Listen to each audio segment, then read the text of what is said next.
This episode of Grilled is sponsored by Rationale, your leading provider in multifunctional hot food preparation equipment. Register now for a free Rationale live demo at www.rationale-online.com. Welcome to Grilled. I want to eat under roast whenever I want to eat under roast, not when you want me to eat it. I just remember Brad's smell of his beard. You just had a biggest, fluffiest beard, and I was like, God, he smells so good. I don't know why, it's weird. Sometimes you put smell or something to it, and I just remember that. Well, it's a bit bizarre. Why are you in your chef's white, Anna? Are you working?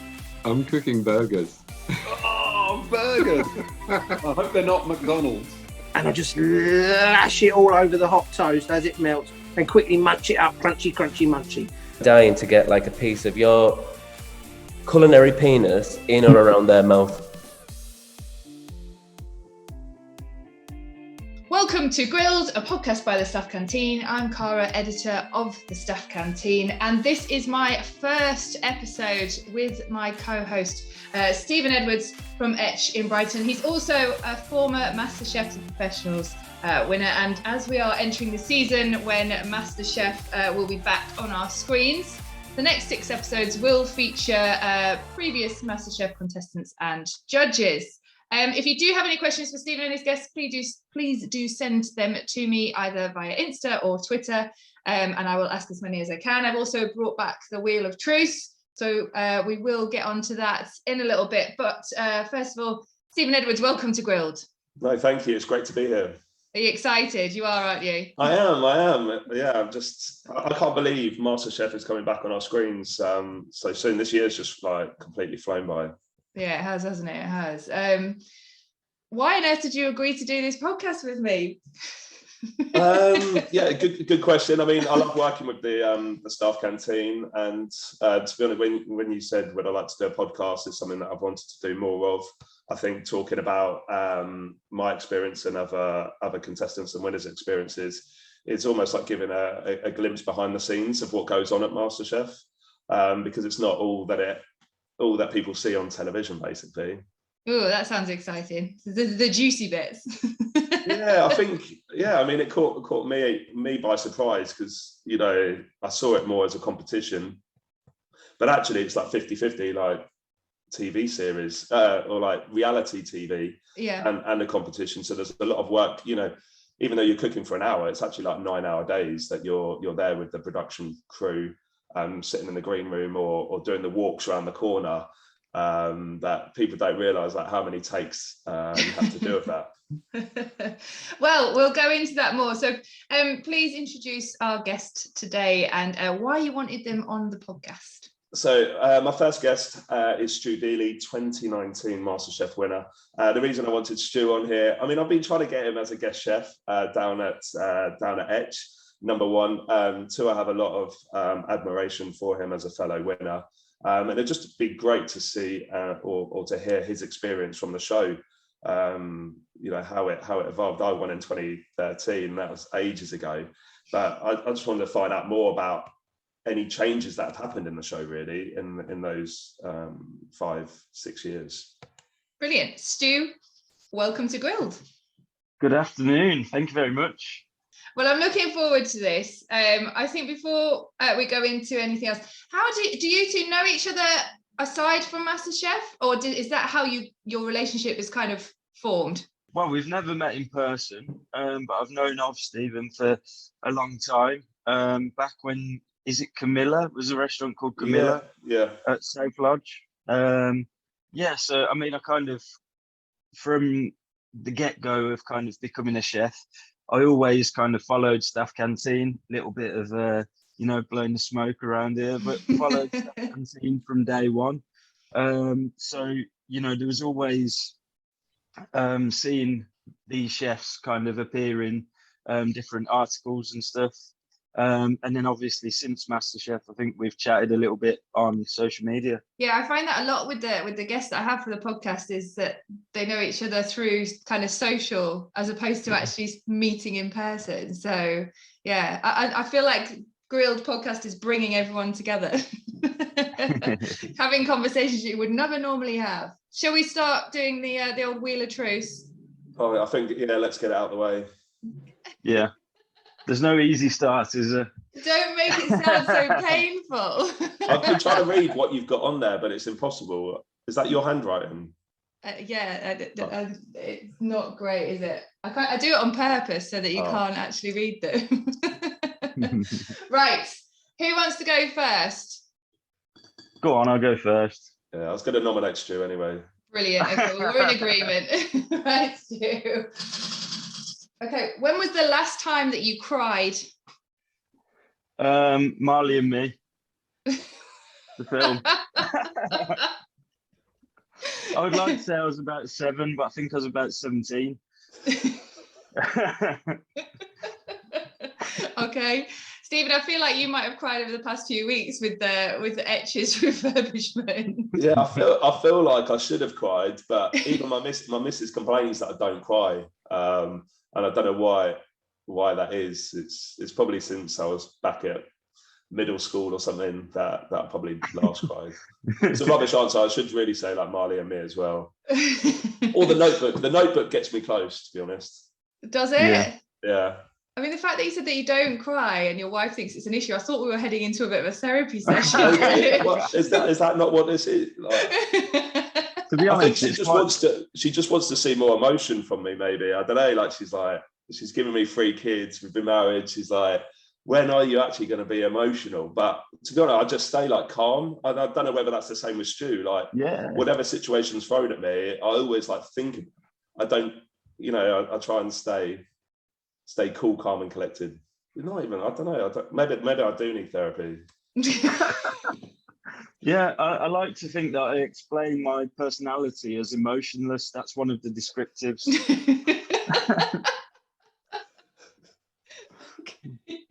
Right, well that's a good start. Emotionless and needs therapy. Next. Well, maybe it's a Masterchef thing as well, because like you're really conscious about being on the show, like how people see you, and you're almost like holding back a lot of emotions because you don't want to be an emotional wreck on there. And it's kind of giving you that control when you're on the show. Maybe. Well, okay. Well, maybe that's where it's therapy. Yeah, it is, isn't it? I hope Masterchef has got good aftercare. Right, Stephen. That was a nice and easy one. Pineapple on pizza. No, I'm not a fan. No, to be honest. But saying that, I will eat pineapple on pizza because I just eat anything. I love food, and I'll give it a go. But I personally wouldn't order it. No, not for you. No. Stu, are you in the not ordering pineapple on pizza? No, not for me either. No. Okay. No, it stays in a fruit salad. That's about it. Okay. Okay, what is in your fridge at home right now? Whatever Tash has brought from the shop. So I would probably say it's going to be something like a shepherd's pie, half a chunk of cheese from about 3 weeks ago, a pack of butter from Aldi, and I don't know, maybe a couple of apples. Okay. Do you think people realise that chefs' fridges are not as exciting as their restaurant fridges? Oh, definitely. I mean, every conversation I have, people say, your missus must eat so well at home. And I'm like, hopefully you'll never talk to her. And I can just completely make this up. Yeah, foie gras every night, langoustines, yeah, all the time. No, really, it's just kind of like, yesterday's kebab. So you're not printing her off a tasting menu every night then, no? Definitely not. Stephen, does your wife eat well or no?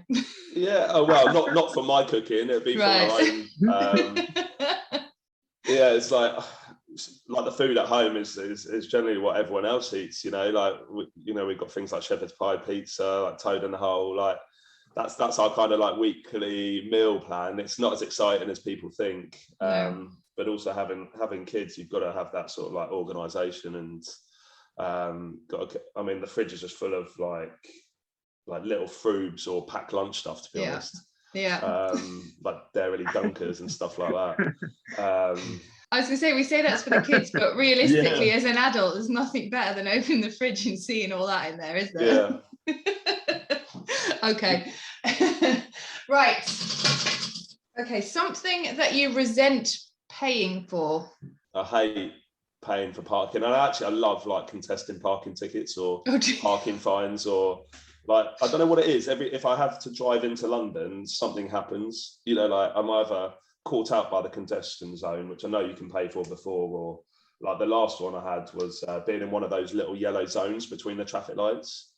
But I love an ongoing dispute with the council over it. So I think I've won the last one. I was going to say, have you ever managed to win one? Yeah, I've won a lot. Like I just think I just look at like the rules and then go try and terrorise them. To be honest, like the last one they sent out, I think it was like 2 months after I'd been into London, and then I found this rule that said they have to enforce the parking fine within 31 days. So I was all over that. Oh my God, imagine your Google history. I think most people really resent paying for parking though, to be fair. I think that's a pretty good one actually. Okay, right, last one for you, Stu. Okay, the worst meal or the most disappointing meal that you've ever had? You know what? This is actually MasterChef related, so it kind of works. This is a difficult one, isn't it? But never mind, go all in.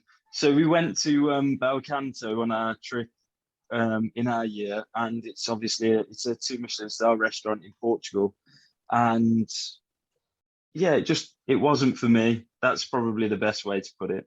Okay. It's the kind of food that we were doing in England maybe 10-15 years ago, and everything was kind of lacking, whether it be seasoning, acidity, just generally wasn't great.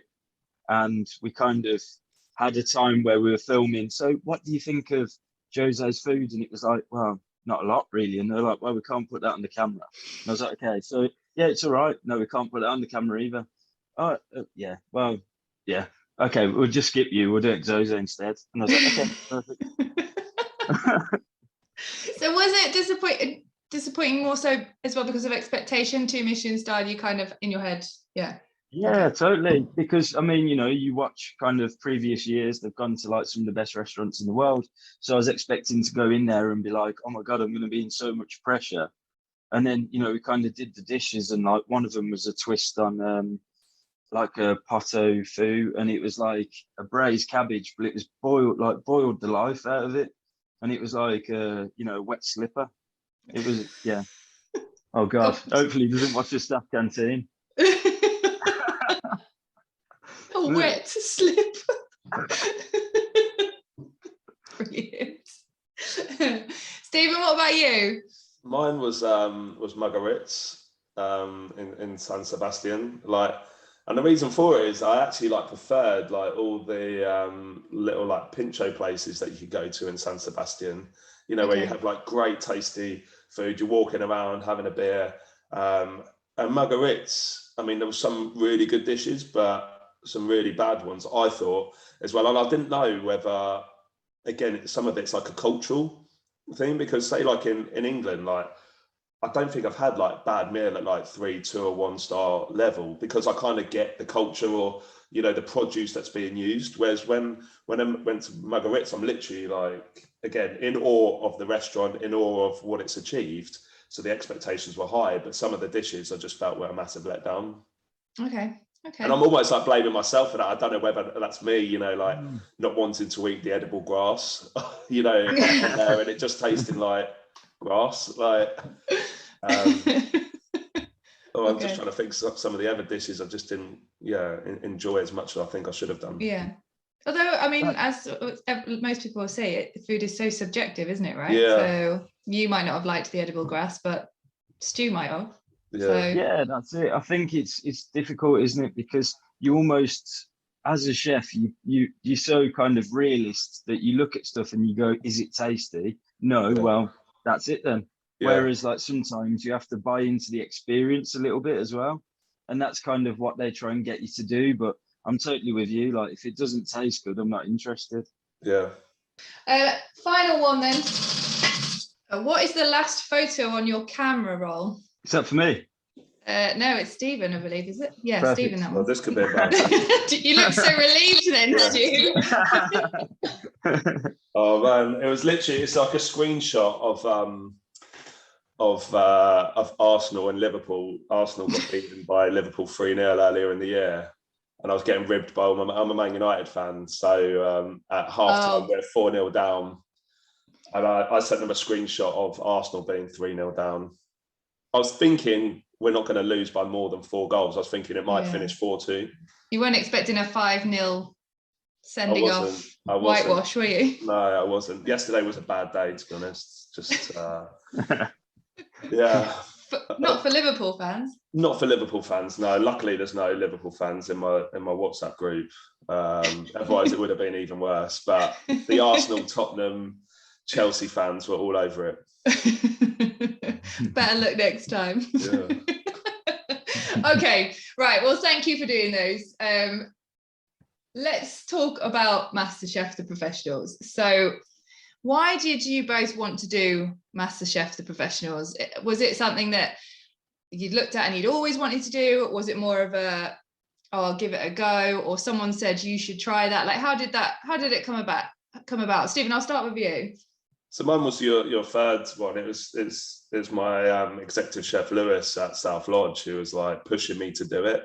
Mm-hmm. And again, I'd always done competitions throughout my career, because I think they're a great way to learn about yourself and about being a chef, because I think being a chef is in 2 parts.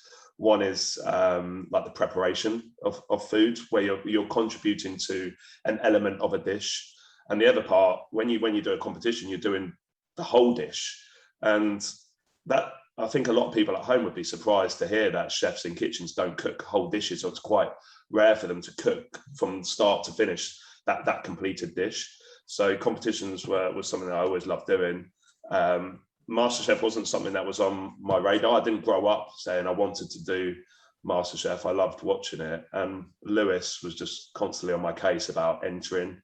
He said, he said he had a good feeling, and it was kind of nice that it was his responsibility going into the competition, because I always thought, you know what, if I do go out in the first round, I'll just blame him.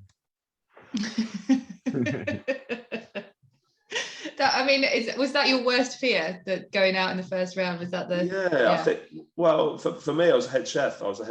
And I think there's a worry that's gonna kind of be always coming up in your career if you do go out in the first round, because it would just be like, this is Stephen's restaurant.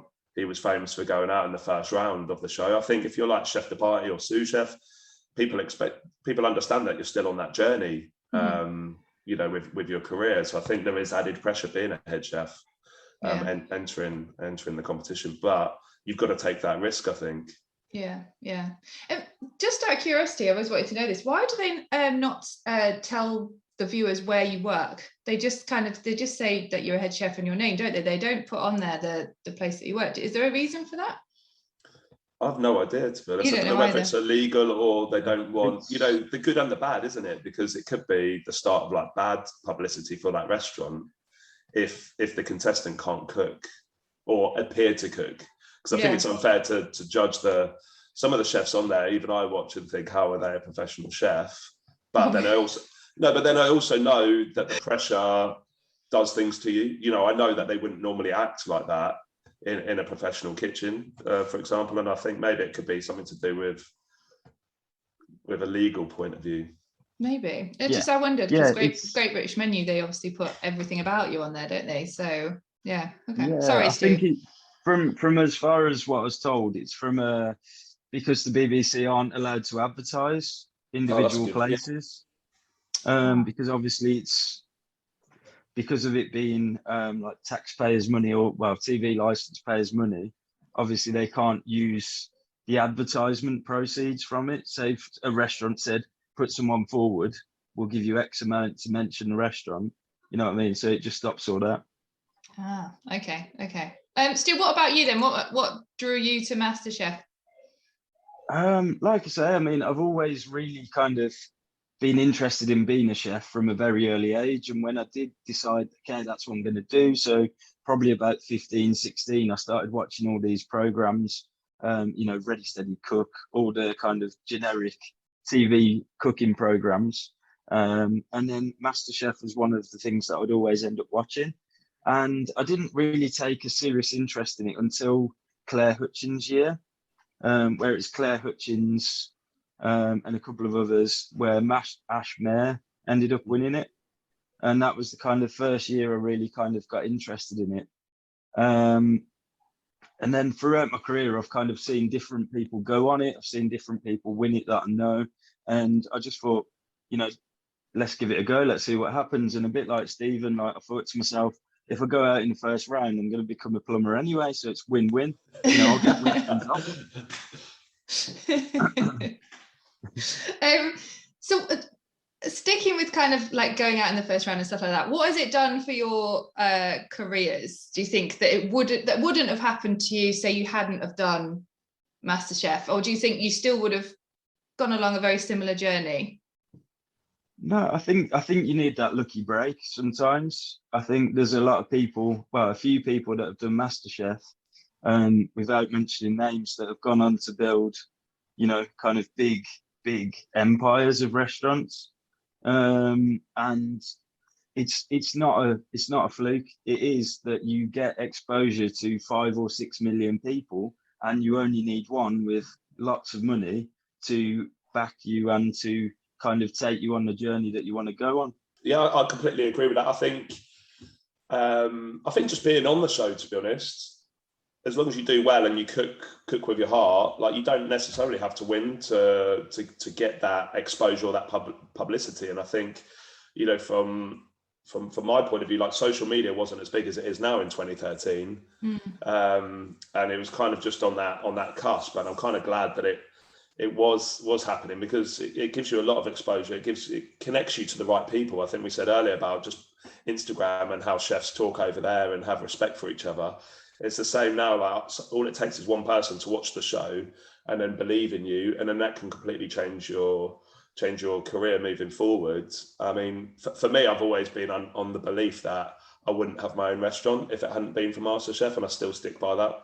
Okay, so yeah, okay, that's really interesting. So you think you needed that to get break. to that point? Yeah, I mean, unless there was like another break, like a, you know, Great British Menu or Michelin star. I think, you know, the restaurant industry is so hard that you need like that USP, or whether you work for someone, you know, if you work for Heston Blumenthal or Gordon Ramsay, I think that can give you that USP as well, because it could be like they've worked there for 10 years and now they're opening their own restaurant. And this is how people talk, isn't it? You know, if you want to go to a new restaurant, it's not like there's a new restaurant. You need something else to say about it. Like, oh, I want to go to this restaurant because they won MasterChef, or because, you know, they've been trained by this chef, or, you know, or something like that. I mean, obviously it is a very popular program. People love it. But from an industry point of view, what do chefs think of it? I mean, is it respected in the industry? Like, what do you know? Obviously, you said sometimes you can do a skill and just everything goes out of your head, and you're like, oh, I don't know what to do, and it must be quite hard if you're that person, knowing that people are watching that. I think it's a mixed bag. I think some chefs really kind of admire you for doing it, especially the ones that have done it, or, you know, kind of won it or whatever. And then there's some chefs that are quite, not old school, but they're still, for them, the only competition is like Roux Scholarship, National Chef of the Year, or, you know, the other benchmark you get judged by is Michelin stars, and that's it. If you've not got one of those, then you're not, you know, kind of relevant to the kind of elite level in the industry or whatever else. But I think MasterChef is really getting that acknowledgement now, partly because of the chef's table element of it as well. Because when you've got 28, 30 chefs in there that have all got Michelin stars and they sing your praises, all of a sudden other people start to believe it as well. Yeah, I completely agree with that. I think what's good about the show is that I think it gets better each year, you know, or like bigger and better. I mean, it's still not on the same level as the American version or the Australian version. I think I saw a clip of like Gordon Ramsay coming out of a helicopter on one of those. You know, for me, I just want it to keep doing well, because that's you know, that's part of my history. You know, I don't want it to suddenly close down. But ultimately, like, you know, we've got to make our names for something different as well. You know, it's you know, I don't want to just be known as a MasterChef winner. Yeah, is that? I mean, that's something that obviously follows you around, though, right? You can't get away from that. Yeah, it's good and bad, but like as the years go on, I think, you know, I really want to better it. I really want to better that accolade, because, you know, I don't want to feel like that was that was like the best thing I've achieved. When, you know, personally, I think I've achieved more since then. But people will always, like Stu said, unless you get like 4 rosettes or a Michelin star, then that's going to be the biggest thing. And I'm, you know, feels bad complaining about it, but I'm just a competitive person, and I want to progress further in my career. And don't you feel like you have the same conversation on repeat with like multiple people? They're like, so how was the MasterChef experience? And then you're explaining, what's Greg like? And I always get, how's John Road? I've got no idea. I've never met the guy in my life. You know, I get the same questions. I'm flattered that before this you think I was an amateur, and this is after. I get a lot of people asking me how Marcus Waring is, and I'm like, oh no, I was the last one with Michelle Roux Jr. They're like, oh yeah. I think it's for me, it's because it's so long ago they don't know what they're saying. But yeah, I get the Greg question is probably the most common question. What's he like? Or is the food cold when the judges eat it? Or just trying to think whatever questions. I mean they're the most common 3 probably. Yeah, and I mean, related back to the previous thing, I would love to see Greg come out of a helicopter, abseil down to the parachute down to the studio. Yeah, imagine whole budget blown. As we started this, you said it'd be nice for people to kind of hear about, you know, behind the scenes stuff almost. So what was the kind of the best thing that happened to you within the show that maybe people didn't see, and the worst thing that happened to you on the show that people didn't see? I'll let Stephen go first. I mean, it's hard. I mean, the best thing is definitely the green room, because you can help yourself to like snacks and treats, and there's a fridge full of like fizzy drinks and coffee machine and all of that. That's great. But I guess the worst thing for me was the skills test. I think that's the one that every chef fears, because that's your career on the line.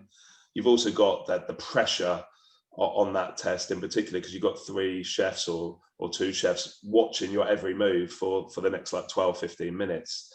And the way they did it in our year was literally like pull straws. So I think we had 6 chefs in the green room. We come in at 9 o'clock in the morning or 8 o'clock, whatever it is.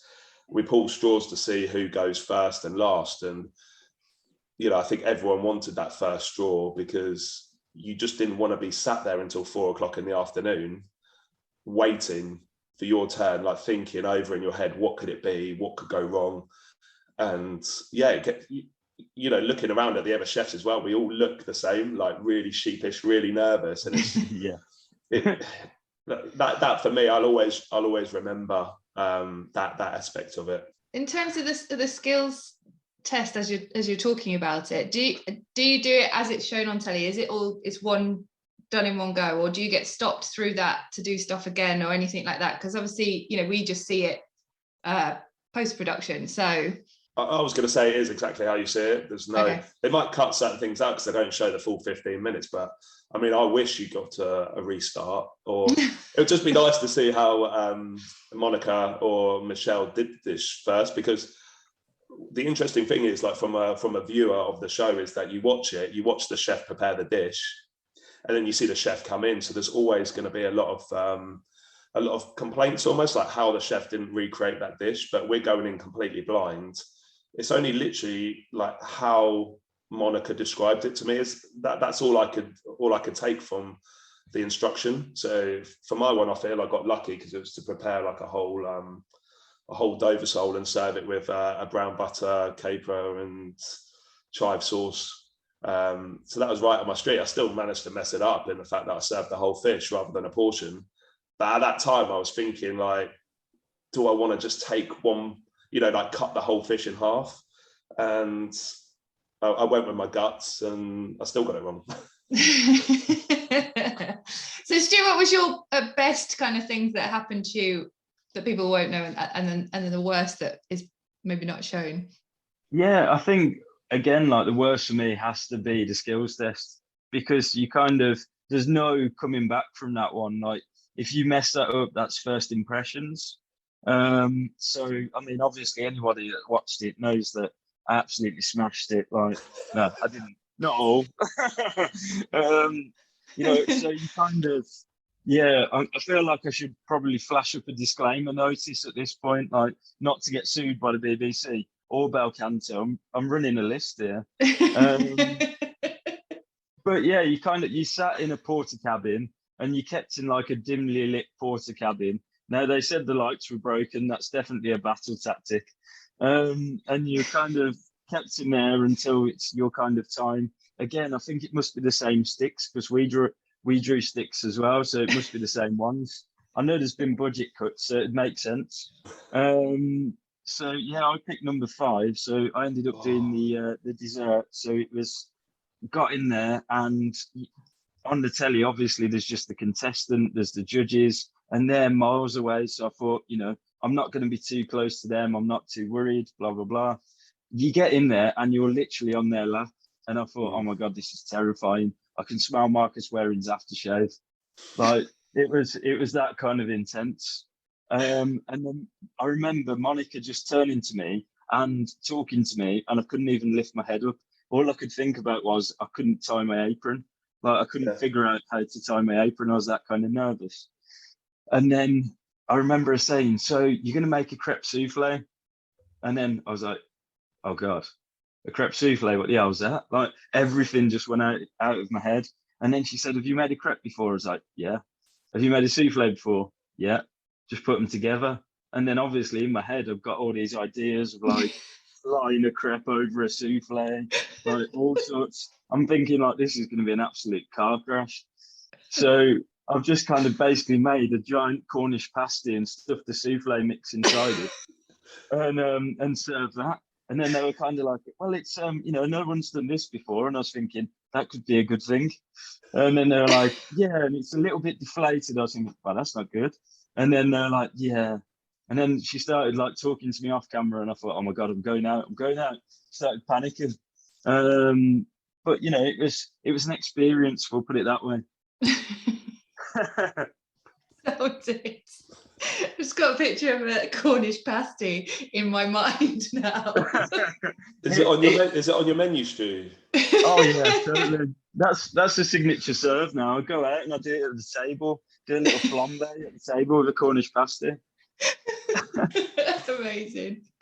So that obviously was the worst bit, but what was your kind of best moments that maybe people didn't see, but when you think back at that experience, you're like, that was really good actually? Anything from there onwards, to be honest. No, I think the best was definitely, kind of mentioned Portugal before, but it was the actual trip to Portugal and kind of just really getting to know the other guys and, going away and feeling like going to the markets and stuff like that. And just in general, it was a bit of a jolly. I know that's obviously not professional, but, kind of riding around on a scooter after having like 9 pints of Sagres, that was the best bit.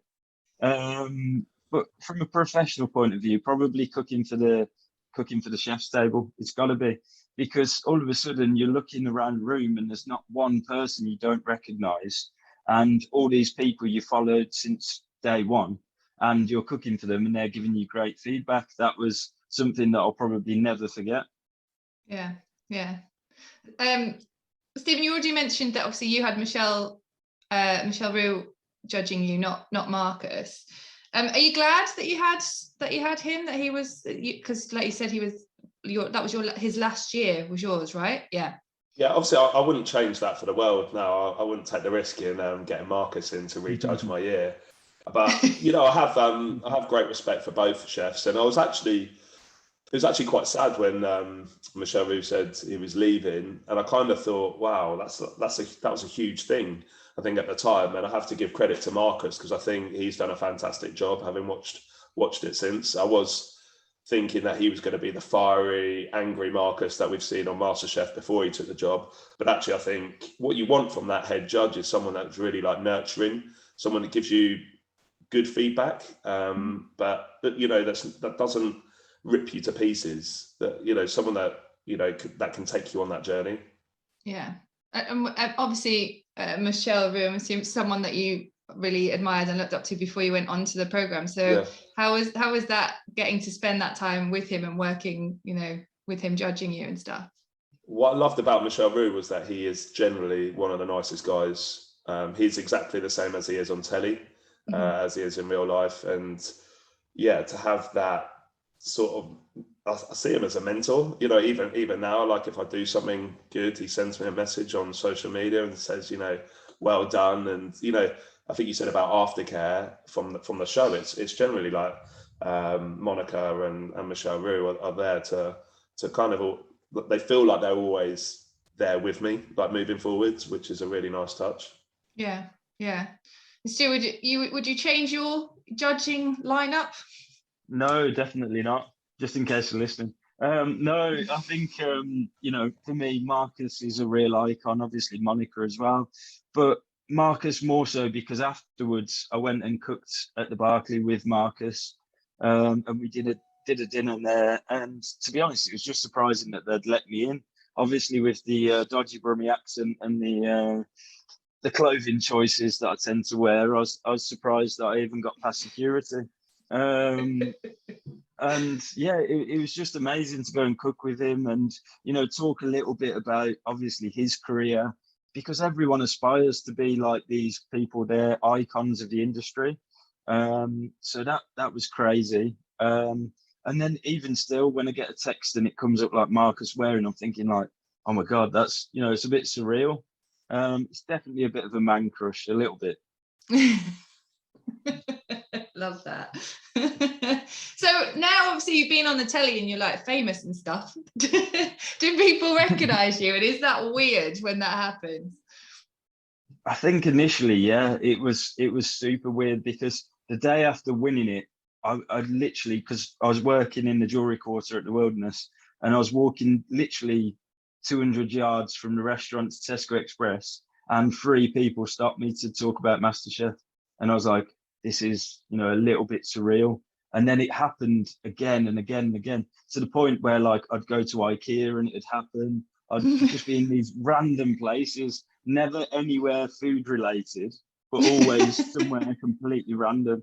I think possibly the strangest one was the urinal at Winter Wonderland. You know, like, oh, you that, like, yeah, that's me, but I've still got my in my hand. Yeah, if you could just give me a minute, then I'll have a chat to you. Yeah, that's me. Why? Why?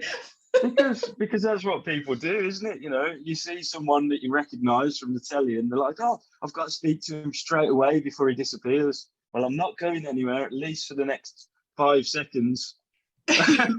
Brilliant. Stephen, what about you? Have you had that? It wasn't you who was asking him, was it? Not the urinal story, but I mean, what I found fascinating is just like the height of the fame straight after the show. And that's not like me bigging up myself or the show, but it is literally like the closer it is to the final, the more you're recognised.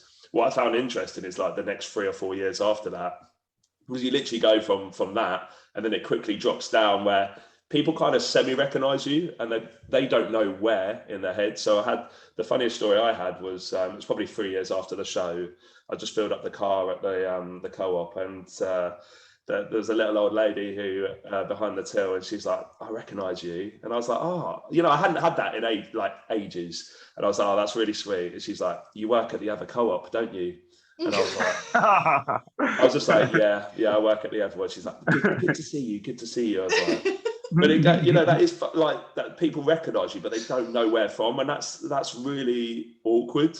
And it's, you know, it's not just that. It's like happened a few times where people are like, where do I know you from? Or you know, they're almost like questioning their head. They might think it's like a business meeting or something, and it's just, you almost just don't want to get involved in it. Whereas at the beginning, the nicest bit was I had to do an interview on like BBC News, I think it was. So I had to get the train to Manchester. It was literally the morning after winning the show.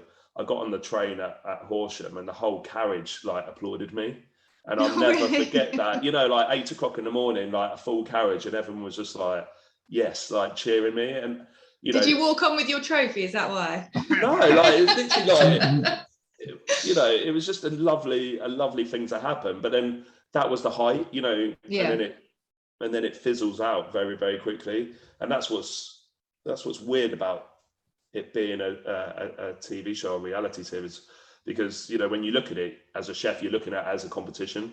You're not really looking at it to, or maybe they do now because of social media. Maybe chefs do look at it to get their break and think, how do I exploit this? But we had 6 months between winning and it being aired on TV, and people think, oh, you can come up with a strategy. I wasn't even thinking that, to be honest. I was just thinking, how do I get better at my job? Or like, you know, what's next for me, like doing pop-ups and stuff like that. I was going to say that. Do you think the social media side of it now heightens that, what you experienced? Do you think it's even, you know, worse now than, maybe not worse, but you're more and more recognised, because not only on TV, but then it's going all over social media as well?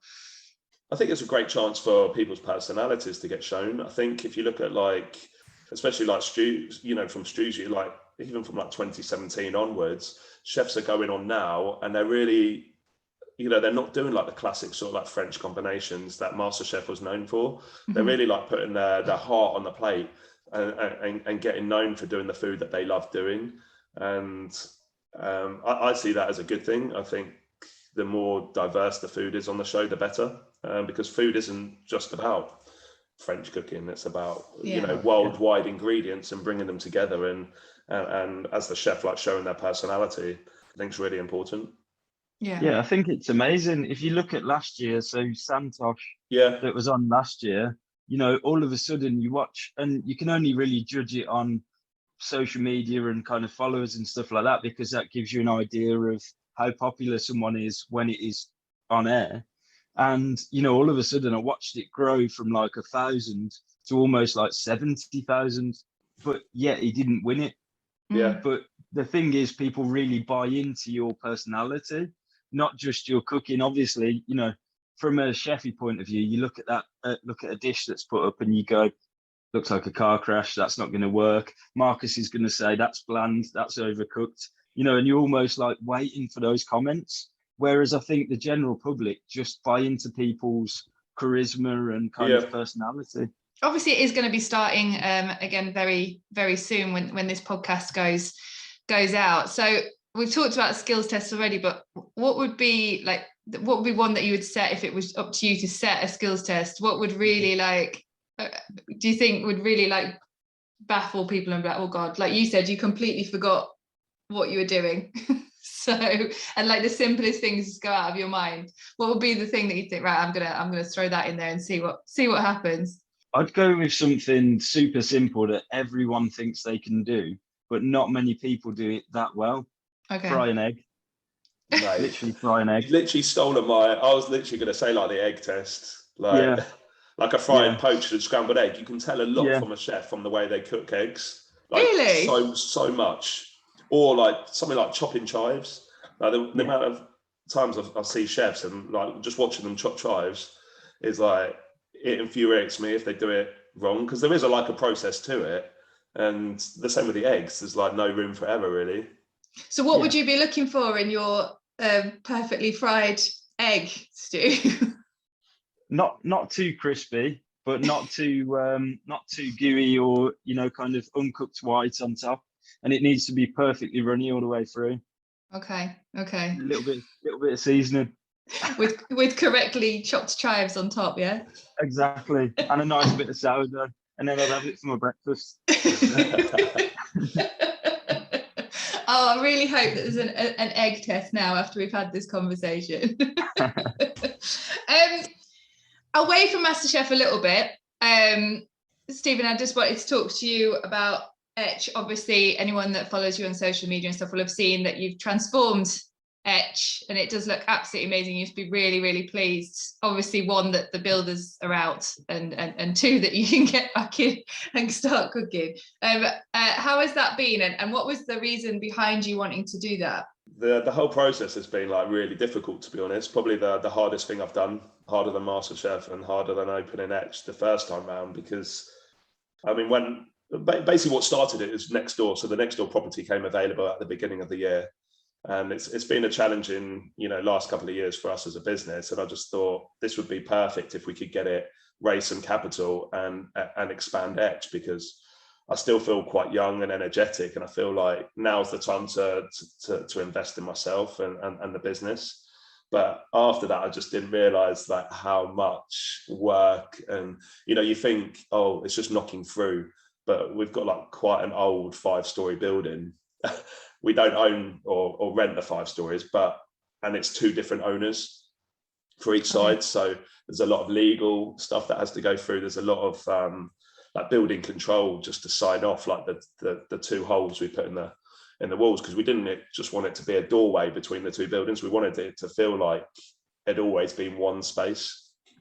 But saying that, after almost crying, I should have cried really at some point. That was your time, I think. Yeah, that was my time. I feel like it's only recently that I felt like I've made the right decision, because all through it, I'm like, why have I taken a perfectly good restaurant and destroyed it? Because to do the whole project, we had to rip out Etch. And it was like, the 1st of July is when we left, and the 20th of October is when we came back. So it's a long time not to have a restaurant, especially when you've had it for 4 years before then. But like I said, I just, I'm really proud of how it looks, and it just gives us so much more potential now. Yeah. And Stu, what about you? What's on the cards for you? What are you up to? If people don't know what you're up to. Yeah, so we opened Smoke at Hampton Manor. That was 6 weeks ago. So it kind of came from having a bit of a, kind of heart to heart with James, who owns the whole of Hampton Manor. So it's a 45-acre site in which there's a manor house which houses Peel's Michelin star restaurant. And at the time I was working there as development chef.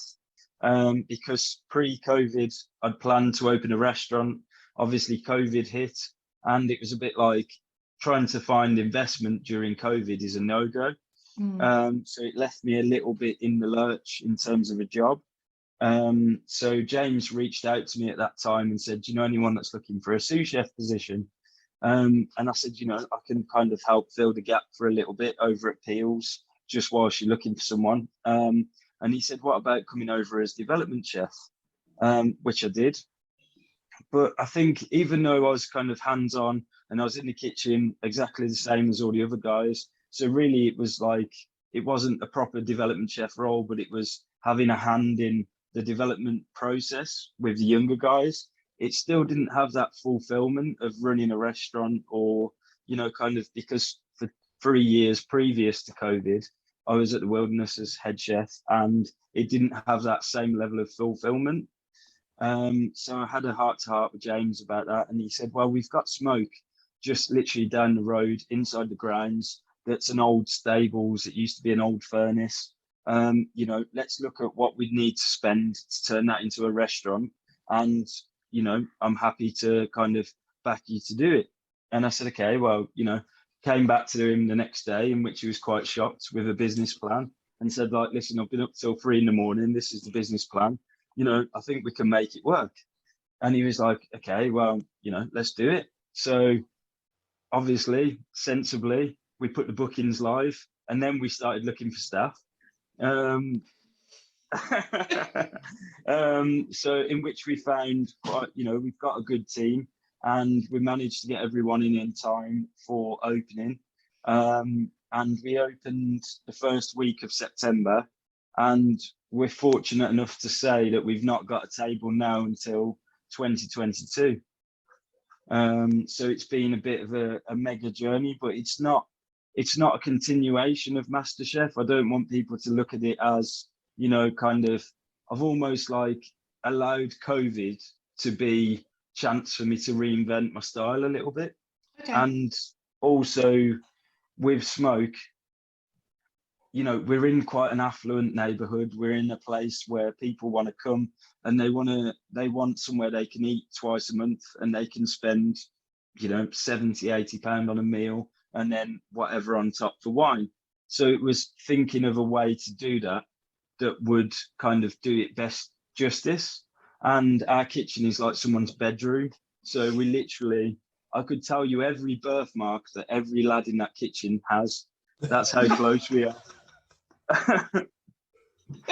we're literally like packed in like sardines. Once we're in service, no one's moving. It's if something needs to go somewhere, we have to pass it along the line. But you know, it's those kind of humble beginnings that make something really worthwhile, and you really buy into it. And just the fact that, you know, we are busy, and every night I go out, and because a table will ask to speak to me, and I'll end up speaking to like majority of the tables, and it is all MasterChef related. So it shows, even though, you know, for me, MasterChef was nearly 2 years ago, people really still are invested in the program and in your own personal growth throughout the show. I mean, you're always going to have to talk about it, so you can't ever get tired of the old MasterChef chat, can you? So yeah, I can vouch for that, because it's been like 8 years since I won it, and it's still the hot topic of conversation for everyone. And it's not something you want to like see as a chore, you know, because like I said, they followed you all that time. For us, as long as it puts bums on seats, I'm happy to talk about it. Yeah. Stu, it must feel like a long time coming then, getting that open and doing that, because I think the last time that you were on a podcast actually was at the Wilderness. You were just leaving to go and open something yourself, and that was, you know, several years ago. So this must feel like a long time in the making. Yeah, I mean, I wouldn't like to explain what I've done in between. I mean, I'd like to clarify that one of my roles was, even though it be for a pharmacy, I was at one point a drug dealer, in which I was taking people's prescriptions round. You know, I was just literally doing anything, and it wasn't about money, it was about keeping active, because I got so bored. Oh God, I hope the wife's not listening. I got so fed up of kind of sitting at home. And like, even though obviously I've got 2 little ones and it's amazing to spend time with them, I'm used to being someone who's at work for 70 hours a week. So there's that massive void to fill. And, you know, there's only so much you can kind of go on your phone or watch the telly or whatever, or go for a run. Like, I mean, my fitness level has never been as high as it was in lockdown. I was able to run at least a kilometre. Goals. Non-stop. Yeah, so I think, you know, it's been a long journey getting there, but now we're there, I'm just happy with what we're doing, and I just take every day as it comes. And as you said before, I'm the type of person, and I think we're exactly the same, that I don't really get emotional over stuff. I don't let things overcome me. I just kind of just take it head on, and if I can't figure out a solution, that's when I branch out to someone else. But that's it. Did you think, just on that though, like, because before I went on MasterChef, like as a head chef in like in a hotel, like all these little things were like niggling me. It'd just be like, why is that table not seated, or why is that, you know, like all the challenges that you face on a day-to-day operation. And then after MasterChef, all those things were just like, they're nothing compared to Master, you know, because you're in such a pressured environment that everything feels like a lot easier coming out of it. And the way you approach things is like completely different. Like you just said, you're like, if you can't do it, you branch out. You kind of almost like feel free, like not to take that pressure on. Yeah, I mean, it's probably the most intense pressure that you'll ever feel, in terms of not just being in a competition, because it's not just about that. It's the psychological thought of like, actually, if I mess this up, there's millions of people that are going to see it. And you've got to be careful of what you say, and, you know, kind of how you come across, because I think when you do something like that, you really just want to show your personality. And it's, you know, sometimes, and I'm not blaming anyone, but obviously like certain edits can make people seem good or bad depending on how they need to fit the role. And I think there's definitely, you know, kind of with cooking shows, that's more kind of obvious than ever, because there'll be a cut scene that cuts away to the judges' faces where they're like, but actually it's completely unrelated. Did you have that happen to you when you watched it back? Were you like shocked by something? Well, not necessarily with mine, to be honest, because I don't ever really remember looking up. They'd say like, you've got 90 minutes, go, and I'd just run around like, you know, like a blue ass fly for 90 minutes and try and get it done. But there was definitely times where like they were judging dishes, and I remember watching them judge a dish and their facial expression didn't match, TV to real life.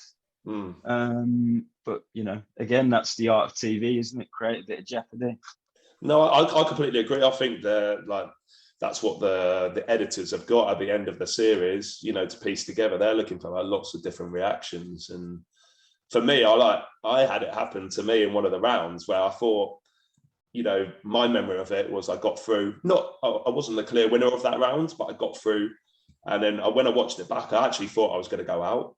The way that they had edited it was like a lot worse than what maybe my memory was. But then you never know what is the true side. But yeah, totally. Yeah, the wonders of editing. Yeah. Yeah. You just wait till the end of this podcast. No, I'm not that cruel. I wouldn't do that. So final question, and not to ruin it for anybody, but obviously MasterChef this year has already been filmed and they'll know who's won MasterChef already, but I'll probably ask most of the guests on the podcast this, but Stu, how do you win MasterChef the Professionals for anyone who wants to go and have a go? It's too late for these ones now, but the next lot. I've got absolutely no idea. It just seemed to happen, to be honest. No, I think you just have to, like any competition or like anything else, when you've got someone above you giving you direction, you have to take that advice on board. If you're kind of resilient to their advice, that's going to then keep getting referenced, and you find that you won't make it very far in the process. So if they say to you, I don't know, this isn't acidic enough or whatever, make sure the next time that you're correcting that mistake, that you don't make the same mistake twice, and just try and have fun with it as well. I think the biggest issue with it is that I saw, a guy, I won't mention names, but he came from like a 3 Michelin star restaurant in MasterChef, and he took it so seriously. He took it as if it was like a 3-star experience. But the reason why these 3 stars have 3 stars is because there's 40 chefs in the kitchen. Sometimes you've just got to have fun with it and just say to yourself, what can I achieve personally? And just be honest with yourself, and lots of practice as well. So don't be afraid to, kind of say to your employer or whatever, I need time to practice, because actually the exposure that employers get and restaurants get off the back of MasterChef is worth its weight in gold. And I was going to say, and if in doubt, make a Cornish pasty, right? That's right. Totally, yeah. And just drizzle it with salted caramel. It's always going to go down with Greg. Right, well, thank you both so much. Stephen, I hope that was been all right for you, the very first episode. No, you've got another 5 to do with me. Yeah, brought back all those memories. Stu, thank you for being our first guest and a bit of a guinea pig. You're more than welcome, anytime. And obviously good luck with everything. I know it's early days, but yeah, enjoy it and you deserve it. It's been, like I said, a long time coming, so good luck. Thank you very much, and thank you for having me. Thank you, Stu. Yeah, Cheers, thank you mate. both.